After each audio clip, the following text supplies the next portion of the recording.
প্রিয় শিক্ষার্থীরা, আমি মোহাম্মদ আবুল কালাম আজাদ, প্রভাষক, সমাজ বিজ্ঞান বিভাগ, বিল চলন, শহীদ শামসুর কলেজ, গুরদাসপুর, নাটোর। প্রিয় শিক্ষার্থীরা, আমরা গত ক্লাসে আলোচনা করেছিলাম উচ্চ মাধ্যমিক সমাজ বিজ্ঞান দ্বিতীয় পত্রের জনসংখ্যা বৃদ্ধির কারণগুলি কী কী। নিশ্চয়ই তোমরা সেখানে ফলো করছো। আজকে আমরা আলোচনা করবো জনসংখ্যা বৃদ্ধির প্রভাবটা কী, অর্থাৎ জনসংখ্যা বৃদ্ধির সৃষ্টি সামাজিক সমস্যাগুলি কী কী। প্রিয় শিক্ষার্থীরা, তোমরা জানো যে জনসংখ্যার সমস্যা আমাদের দেশের এক নম্বর জাতীয় সমস্যা। জনসংখ্যার সমস্যায় আমাদের সমস্ত সমস্যার মূলে রয়েছে। জনসংখ্যা বৃদ্ধির ফলেই আজকে আমাদের আর্থসামাজিক উন্নতির ক্ষেত্রে একটা বড় প্রতিফলন সৃষ্টি করছে। জনসংখ্যা বৃদ্ধির ফলে চুরি, ডাকাতি, ছিনতাই, খুন, রাহাজানি, নারী নির্যাতন, ছিনতাই সমস্ত কিছু সৃষ্টি হচ্ছে। অর্থাৎ জনসংখ্যার সমস্যা দায়ী।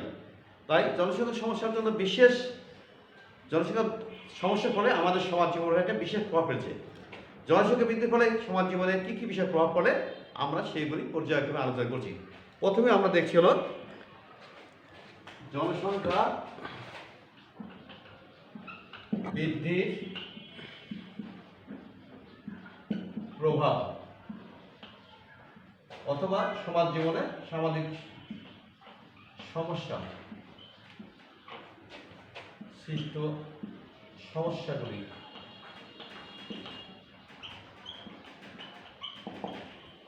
প্রিয় শিক্ষার্থীরা, আমরা দেখছি যে জনসংখ্যা বৃদ্ধির ফলে আমাদের সমাজের আর্থসামাজিক উন্নতির ক্ষেত্রে একটা প্রভাব বিস্তার করছে। কি কি প্রভাব বিস্তার করছে, কি প্রভাব ফেলছে, আমরা সেগুলো আলোচনা করি। প্রথমে হলো খাদ্য ঘাটতি।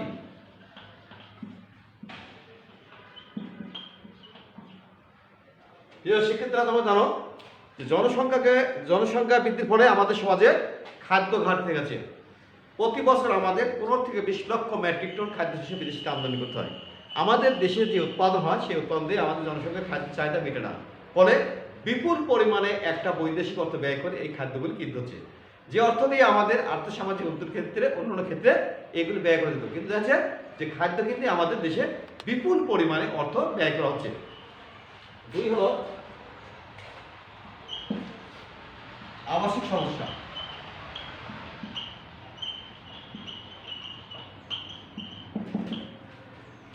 প্রিয় শিক্ষার্থীরা, আমরা দেখতে পাচ্ছি জনসংখ্যা বৃদ্ধির ফলে আজকে আমাদের আবাসিক সংকট সৃষ্টি হচ্ছে। একটা দেশের মানুষের মৌলিক অধিকার অন্ন, বস্ত্র, খাদ্য, চিকিৎসা, স্থান, এটা মৌলিক অধিকার, কিন্তু সেই মৌলিক অধিকার থেকে আমাদের দেশের অনেক জনগণ আজকে তারা বঞ্চিত।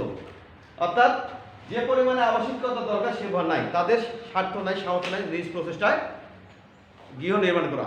ফলে অনেক লোক আজকে গৃহ আছে। তো বর্তমান প্রচেষ্টা সরকার দেখা যাচ্ছে বিভিন্নভাবে এদেরকে পুনর্বাসনের জন্য খাত জমিতে অর্থ বিনিয়োগ করে এদেরকে আবাসিক ব্যবস্থা করছে।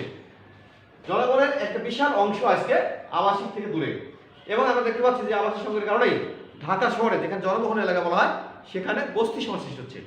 সামান্য এলাকায় একটা বিশাল জনগোষ্ঠী বসবাস করে, যেমন ঢাকায় জেনেভা ক্যাম্প, তোমরা নিশ্চয়ই খেয়াল করছো মোহাম্মদপুরে, সেখানে সামান্য এলাকায় কয়েক হাজার লোক বাস করে, যেখানে বসবাস করার জন্য কোনো পরিবেশ নেই। হ্যাঁ, নানান রকম নোংরা বা অসামাজিক পরিবেশে বসবাস করছে। তাহলে এই আজকে খাদ্য সমস্যার কারণেই আজকে আমাদের দেশের আবাসিক সংকট সৃষ্টি হচ্ছে। তিন হলো শিক্ষা সমস্যা।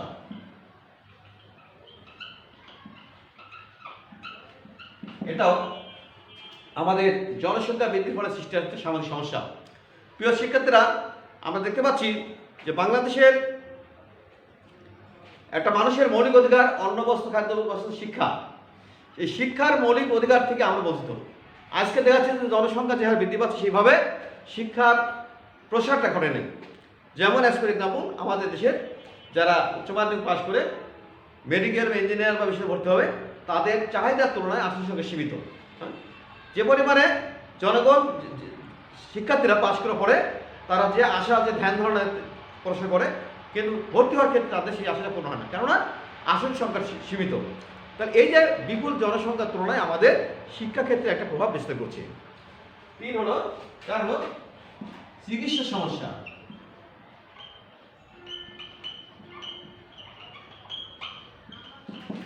প্রিয় শিক্ষার্থীরা, আমরা দেখতে পাচ্ছি যে জনসংখ্যা বৃদ্ধির ফলে আজকে চিকিৎসা সমস্যার সৃষ্টি হচ্ছে।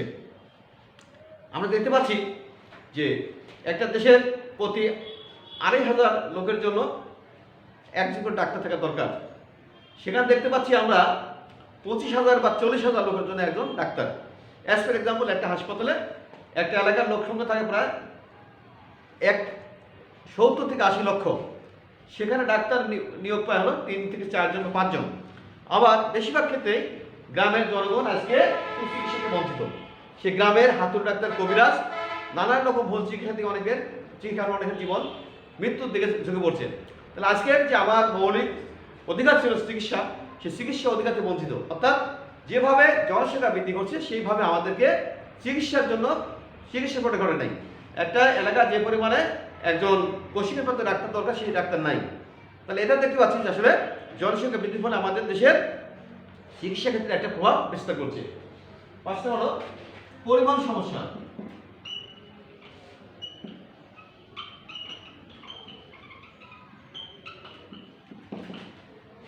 প্রিয় শিক্ষার্থীরা, একটা দেশের অর্থনৈতিক উন্নতির মূল চাবিকাঠি হলো একটা উন্নত পরিবহন ব্যবস্থা। যে দেশের পরিবহন ব্যবস্থা উন্নত হবে, সেই দেশ তত উন্নত হবে। কিন্তু আমরা দেখতে পাচ্ছি যে আমাদের দেশে সেভাবে পরিবহন ব্যবস্থা উন্নত হয় নাই। আজকের জনসংখ্যা যে গণপরিবহন যেভাবে থাকা দরকার সেভাবে নাই। তাই আমরা দেখতে পাচ্ছি যে সড়ক পথে যে গণপরিবহন চলে, সেখানে ধারণ ক্ষমতার চাইতে 2 গুণ বা 3 গুণ বা 4 গুণ বেশি লোক ধারণ করছে। কেননা জনগণের যেভাবে চাহিদা সেইভাবে পরিবহনের ব্যবস্থা নাই। পরিবহনের তুলনায় যাত্রীর সংখ্যা বেশি, ফলে এইভাবে 2 গুণ বা 3 গুণ বা 4 গুণ জনগণের মধ্যে থেকে পুরাই দুর্ঘটনার সৃষ্টি হচ্ছে। তাহলে দেখতে পাচ্ছি যে পরিবহন ব্যবস্থা আমাদের জনসংখ্যা বৃদ্ধি ফলে সৃষ্টি হচ্ছে। 6 নম্বর হলো বেকারত্ব বৃদ্ধি। বেকারত্ব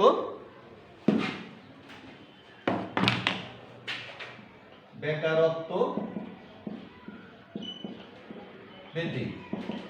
প্রিয় শিক্ষার্থীরা, আমরা দেখতে পাচ্ছি যে আমাদের দেশের দ্রুত জনসংখ্যা বৃদ্ধির ফলে বেকার সমস্যা দিন দিন আরো বৃদ্ধি পাচ্ছে। আমাদের দেশের বেকার কারা? যাদের কাজ করার সামর্থ্য আছে, যোগ্যতা আছে, ইচ্ছা আছে, অর্থাৎ দেশের প্রচলিত মজুরিতে কাজ করতে আগ্রহী কিন্তু কাজ পায় না, এদেরকে বলা হচ্ছে বেকার। আমরা দেখতে পাচ্ছি যে আমাদের দেশে প্রায় 1/3 লোক বেকার। কেউ বা ফুল বেকার, কেউ বা সদ্য বেকার বা আংশিক বেকার। তো এই যে একটা বেকারত্ব, বিশাল একটা জনগোষ্ঠীর একটা অংশ তারা বেকার বসে থাকছে, যারা আমাদের আর্থসামাজিক উন্নতির বাধা সৃষ্টি করছে। আজকে দেখাচ্ছে যে 3 ভাগের 1 ভাগ লোক বেকার, তাহলে 2 ভাগ লোক কর্মকারে, 1 ভাগ লোক বসে থাকে। সে দেশের অর্থনৈতিক উন্নয়নটা কেমন হবে? এবং প্রতি বছর দেখতে পাচ্ছি যে শিক্ষাক্ষেত্রে যে পরিমাণে শিক্ষা যেমন শেষ করে ছেলেমেয়ে বাইরে হচ্ছে, সেই তুলনায় কর্মসংস্থানের ব্যবস্থা নাই। আর কর্মসংস্থান ব্যবস্থা না থাকলে নানানভাবে বেকারত্ব দিন দিন বৃদ্ধি পাচ্ছে। তাহলে বেকারত্ব আমাদের জনসংখ্যা বৃদ্ধির একটা অন্যতম প্রধান কারণ। 7 নম্বর মৌলিক অধিকার থেকে বঞ্চিত।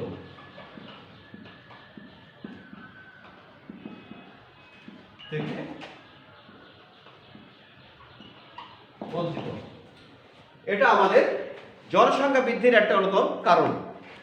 একটা দেশের মানুষের জন্মগতভাবে তার মৌলিক অধিকারগুলি পাওয়া দরকার।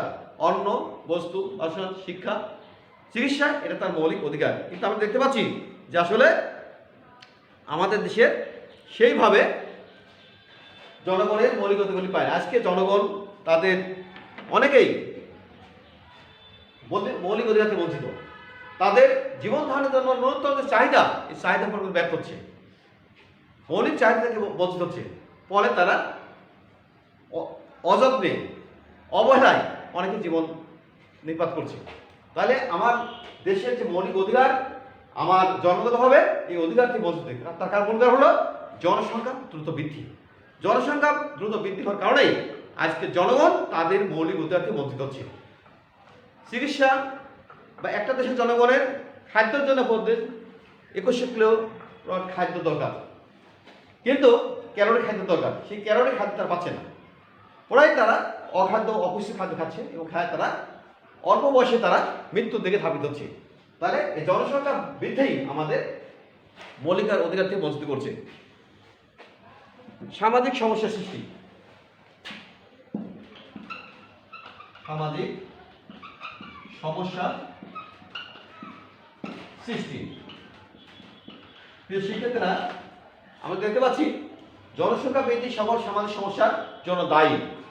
আমরা ইতিপূর্বে বললাম চুরি, ডাকাতি, ছিনতাই, খুন, রাহাজানি, নারী নির্যাতন, অ্যাসিড নিক্ষেপ, ভিক্ষাবৃত্তি, দারিদ্রতা, মাদক শক্তি, ইপটিজেন্স, যৌতুক, সমস্ত কিছুর মূলে রয়েছে জনসংখ্যা বৃদ্ধি।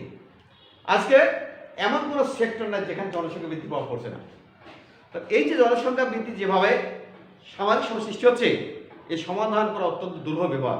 কেননা আমাদের মৌলিক চাহিদার তুলনায় জনসংখ্যার চাহিদা অনেক বেশি, জনসংখ্যা বৃদ্ধির হার অনেক বেশি, যার ফলে সমাজ জীবনে প্রতিনিয়ত দেখতে পাচ্ছি যে আমরা নানাবিধ সামাজিক সমস্যার সৃষ্টি হচ্ছে। 9 নম্বর হলো কৃষির উপরে প্রভাব। এটাও আমরা দেখতে পাচ্ছি যে জনসংখ্যা বৃদ্ধির ফলে কৃষির উপরে একটা বিরূপ প্রভাব পড়ছে। আমরা জানি আমাদের শতকরা 80% লোক কৃষির উপরে ডিপেন্ডেন্ট, তারা প্রত্যক্ষভাবে বা পরোক্ষভাবে। এখন একটা কৃষিকাজ করার জন্য একটা পরিবারের লোক দরকার 2 জন বা 3 জন, কিন্তু কর্মক্ষম জনসংখ্যা 5 জন বা 7 জন। যেহেতু বিকল্প কোনো কর্মসংস্থান ব্যবস্থা নেই, যারা গ্রামের বসবাস করে কৃষি তাদের একমাত্র পেশা, আর অন্য কোনো মাধ্যম নাই।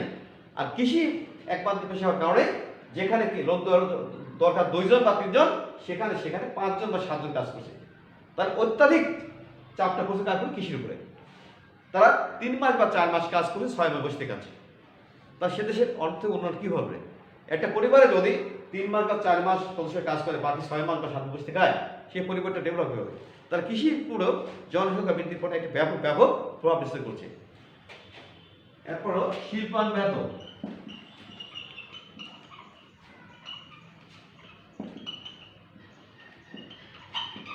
প্রিয় শিক্ষার্থীরা, আমরা দেখতে পাচ্ছি যে শিল্পের দিক দিয়ে আমরা অনেক পিছিয়ে, শিল্পক্ষেত্রে আমরা অনেক পিছিয়ে আছি। বিশ্বের অন্যান্য দেশের তুলনায় আমাদের দেশের দেখতে পাচ্ছি যে আমাদের দেশের শিল্পায়ন অনেক পিছিয়ে। তার মূল কারণ হলো যে আমাদের শিল্পায়নের জন্য যে ধরনের অর্থ দরকার, কাঁচামাল দরকার, সেটা আমাদের অর্থ নাই। দেশের জনগণের মৌলিক চাহিদা পূরণ করতে গিয়ে বিপুল একটা অংশ সরকারকে ব্যয় করতে হচ্ছে, যার ফলে সরকার পক্ষে নতুন নতুন করে ইন্ডাস্ট্রি করে স্থাপন করা সম্ভব না। ফলে শিল্পায়নের ক্ষেত্রে আমাদের দেশটা অনেকটা বন্ধ আছে। যেগুলো চালু ছিল সেগুলো পুরো বন্ধ আছে। আবার নতুন করে ইন্ডাস্ট্রি করার উদ্যোগ সরকার পক্ষে নেওয়া সম্ভব না, কেননা দেশের বিশাল একটা জনগোষ্ঠীর তাদের মৌলিক চাহিদা পূরণ করতে গিয়ে সরকারকে ব্যাপক পরিমাণে বৈদেশিক মুদ্রা ব্যয় করতে হচ্ছে। তাহলে এটাও জনসংখ্যা বৃদ্ধির পরে সৃষ্টি হচ্ছে। এখন হলো নগরের উপরে প্রভাব।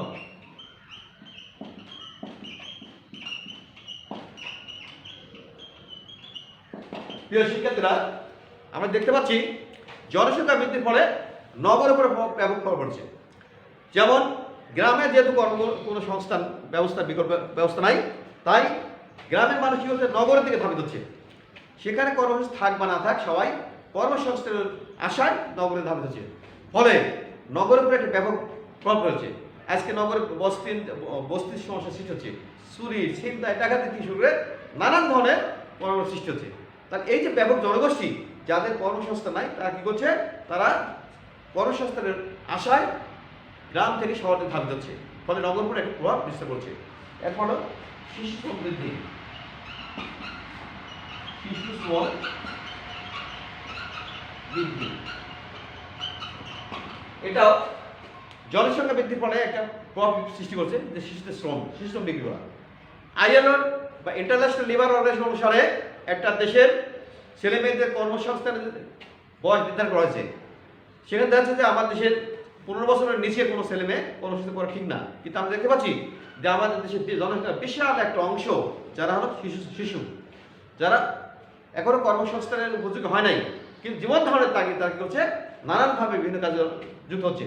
যেমন আমরা দেখতে পাচ্ছি বিভিন্ন দোকান, শপিং মল অথবা লেদ বা ইন্ডাস্ট্রি বা বিভিন্ন এলাকায় শিশুরা শ্রম বিক্রি করছে। এটা আমাদের জন্য দুর্ভাগ্যজনক। আর এর জন্য দায়ী হলো আমাদের জনসংখ্যা বৃদ্ধির প্রভাব। তার প্রিয় শিক্ষার্থীরা, আমরা আলোচনা করলাম যে জনসংখ্যা বৃদ্ধির কী প্রভাব বা জনসংখ্যা বৃদ্ধির ফলে আমাদের সমাজে কী সৃষ্টি করে। দেখতে পেলাম অনেকগুলি কারণ আছে, যেমন খাদ্য ঘাটতি সৃষ্টি হচ্ছে, আবাসিক সমস্যা সৃষ্টি হচ্ছে, শিক্ষা সমস্যা সৃষ্টি হচ্ছে, চিকিৎসা সমস্যা সৃষ্টি হচ্ছে, পরিবহন সমস্যা সৃষ্টি হচ্ছে, বেকারত্ব বৃদ্ধি পাচ্ছে, মৌলিক অধিকার থেকে বঞ্চিত হচ্ছে, সামাজিক সমস্যা সৃষ্টি হচ্ছে, কৃষির উপরে প্রভাব পড়ছে, শিল্পায়ন ব্যাহত হচ্ছে, নগরের উপর প্রভাব পড়ছে, শিশু বৃদ্ধি পাচ্ছে। তাহলে এই যে সমস্যাগুলো সৃষ্টি হচ্ছে, যেটা আমাদের আর্থসামাজিক উন্নতির ক্ষেত্রে প্রধান প্রতিবন্ধকতা। অর্থাৎ একটা দেশের অর্থনৈতিক উন্নতির ক্ষেত্রে যে ধরনের পরিবেশ থাকা দরকার, সেই পরিবেশটা ভিন্ন ছিল জনসংখ্যা বৃদ্ধি করে। ঠিক আছে প্রিয় শিক্ষার্থীরা, সবাই ভালো থাকো, পরবর্তীতে আবার দেখা হবে। খোদা হাফেজ।